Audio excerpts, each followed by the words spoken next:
Here is track 1, Julia's story. It was difficult to stay true to Julia's words, so I used no choruses to avoid diluting their impact. Tally Cord sings in both English and Ukrainian. I hear lots of grace and feeling, a mixture of Mary Hopkins and Joan Baez in Tally's tone and phrasing.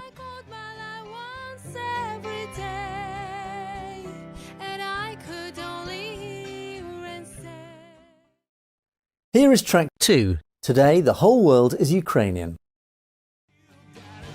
This song is about the beginning of the war and inspired by the expressions of support and solidarity received from my Facebook Somerset for Ukraine group. Leandro Bastos sings the stirring English version, and Volodymyr Zhuzhevich sends shivers down his spine with the Ukrainian version. He did this for free. I didn't ask for Volodymyr to do this for free, he wanted to.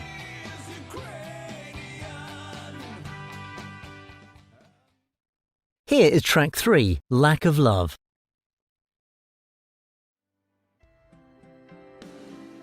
This song questions Putin's upbringing. How an only surviving child of the 1950s and now a 70-year-old man could start the war. He's a father, grandfather, leader and a supposed role model.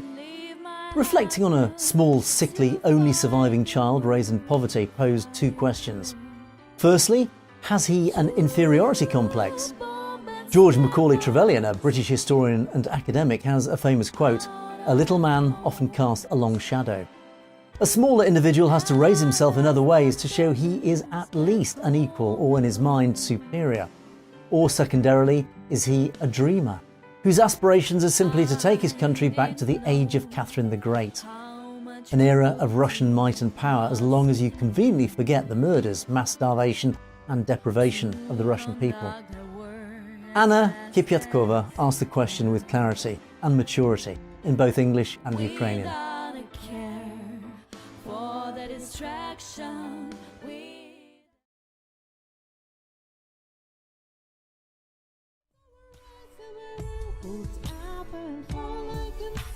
Stand Your Ground champions Ukraine as a stoic nation that would not give in no matter what. It has a catchy drumbeat sound. I wrote the lyrics before the war began, then refined them to reflect what was happening at that time. The songs stand alone as a compliment to a nation that was up and against one of the world's militarily huge and aggressive nations. Anna Mozolovich sings with passionate resistance in both English and Ukrainian. With all the pain we will remain, we'll defend to see through to the end.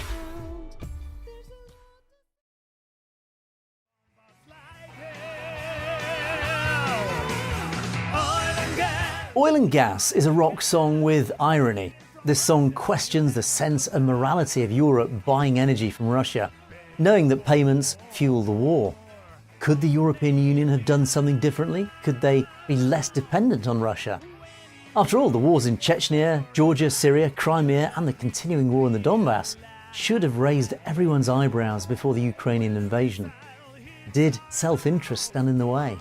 And what about the poisoning of Alexander Litvinenko, Sergei Skripal and his daughter Yulia Skripal, Alexei Navalny, Viktor Yushchenko, and the many political murders along the way? Were politicians blindsided by cheap energy? And here's a further paradox. The pretext for the 2003 Iraq war was to rid the country of weapons of mass destruction, WMDs. Though, when none were found, this changed to regime change, and then bringing democracy to the Middle East. The Iraq war allegedly had nothing to do with oil and gas, though there are vast quantities of the stuff under its sands. Fast forward to February the 24th, 2022. Russia invades Ukraine to rid the country of Nazis. However, Russia is aware that Europe is gradually reducing its reliance on Russian oil and gas and knows westward-looking Ukraine has lots of the stuff too, and could usurp Russia's domination. Here, Rocklars rocks your socks off in English and Ukrainian while telling some home truths.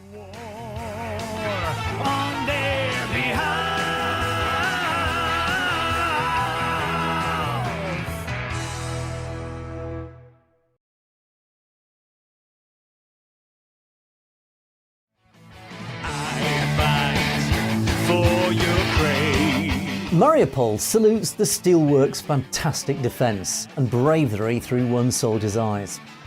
These soldiers were so determined that this song warrants a punk rock anti-establishment and anti-Russian sound. Denis Lyubimov belts out this song in both English and Ukrainian.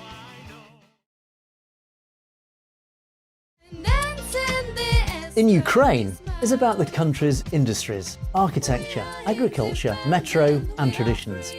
It's a pleasant diversion from the war itself. It's a song about before the war and what it will hopefully be after the war.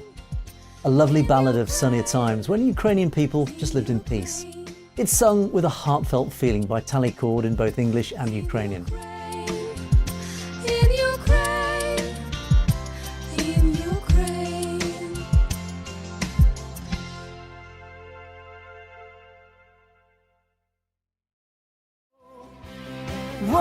NATO is an angry pop song, something to hum, enjoy and think about. The key message is in the chorus's hook. It sets out my belief that if NATO had understood Russia's paranoia, it could have stopped its advance on the old Eastern Bloc and allowed a cushion of buffer states between Russia and the NATO bloc. You'll find examples of buffers between two states to prevent war if you visit the DMZ, that's a demilitarised zone, in South Korea, or closer to home, in Israel and Northern Ireland. NATO say they do not send troops to non-NATO countries, though they have previously deployed peacekeeping troops in Afghanistan and Kosovo. NATO has also encountered a possible escalation of war with the Russians. In 2010, British singer and ex-soldier James Blunt told the BBC how he refused an order to attack Russian troops when he was in Kosovo. Blunt said he was willing to risk being court-martialed by rejecting the order from a US General, Wesley Clark. He was backed by British General Sir Mike Jackson, who said, "I'm not going to have my soldiers be responsible for starting World War III." So, despite NATO saying they don't intervene in non-NATO countries, they do. Thus, in theory, they could go into Ukraine as peacemakers, but it risks World War III. Alex Breezer sings with disguised anger in both English and Ukrainian.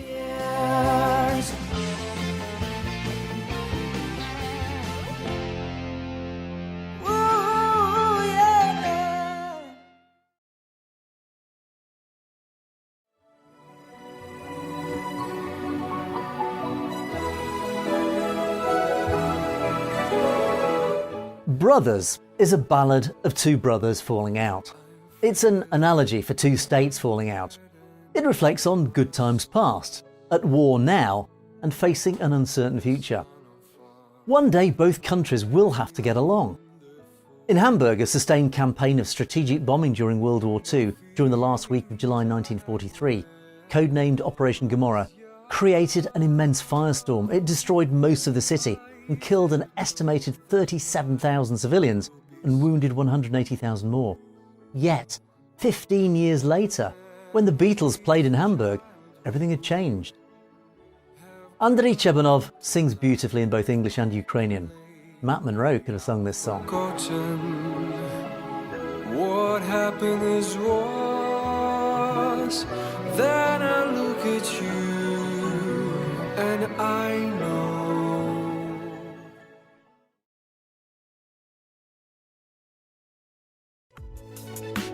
You're Gonna Pay is a rap song questioning who is to pay to rebuild the country.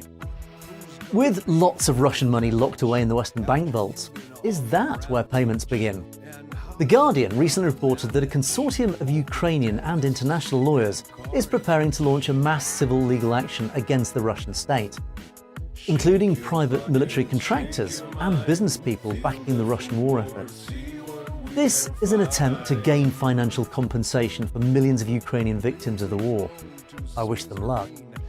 This song is astutely rapped in English and Ukrainian by Denis Lyubimov. Down the Dnipro, sinking into a deep black hole.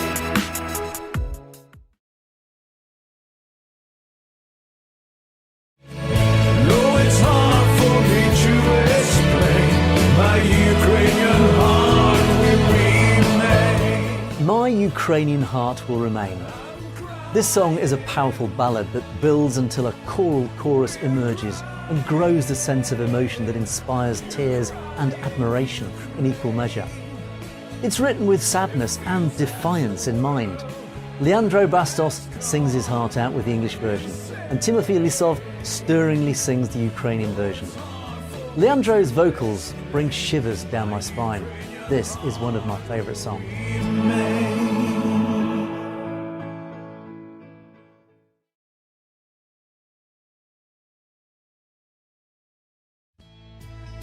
Live in Peace was written the summer before the war broke out. It reminds me of a lakeside walk with my wife, daughter-in-law and granddaughter. As we walked by the lake, I noticed how all the water birds shared the water and how they coexisted and managed to live in peace and harmony. This folksy song is earthily sung in English by Canadian Justin Beecham and superbly in Ukrainian by Bali.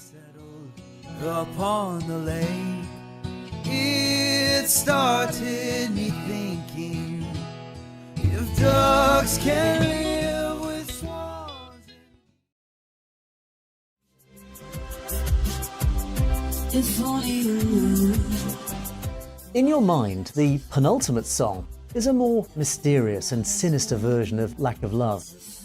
The video reflects the darkness of Putin's KGB role and the art of spying. It's brilliantly sung in English by Caitlin May and beautifully and harmoniously by Anastasia in Ukrainian.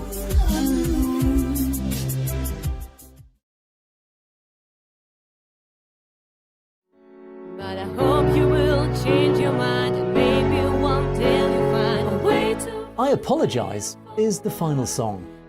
The song reflects a mythical idea that in 2025, when Putin is 73, he looks back and expresses sorrow at what he's done.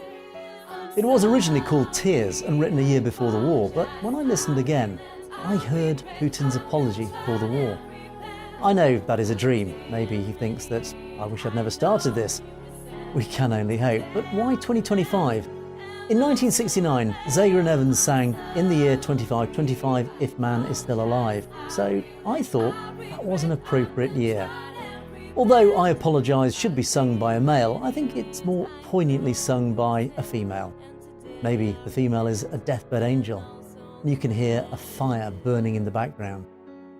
It's sung hauntingly by Anastasia in both English and Ukrainian.